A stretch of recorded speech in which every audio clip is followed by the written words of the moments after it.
প্রাচীন স্থাপত্যশৈলী আর মনোমুগ্ধকর পরিবেশ, সৌন্দর্যের পূজারী মানুষের জন্য রোম যেন স্বর্গরাজ্য। প্রতি বছরই তাই পর্যটন মৌসুমে লাখো ভ্রমণ পিপাসু পাড়ি জমায় এই 7 পাহাড়ের শহরে।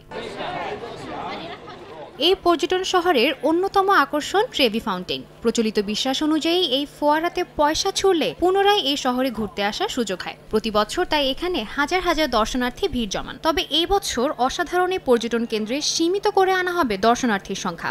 এতে অসন্তোষ বেড়েছে পর্যটকদের মধ্যে।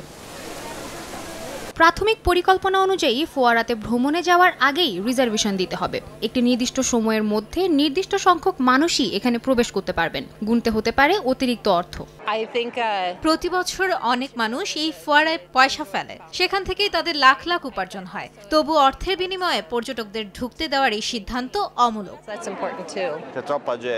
এটা অসম্ভব। এত দর্শনার্থীদের কেউই এর পক্ষে সায় দিবে না। আগামী বছরও দেশটিতে প্রায় 3,20,00,000 পর্যটকের যাওয়ার সম্ভাবনা রয়েছে। এদিকে অতিরিক্ত পর্যটকের চাপে বার্সেলোনা ও ভেনিসে আন্দোলনে নেমেছে স্থানীয়রা। এরই প্রেক্ষিতে পর্যটকদের কাছ থেকে প্রবেশ মূল্য রাখার কথা ভাবছে কর্তৃপক্ষ। সাদিয়া তাসনিম, সময় সংবাদ।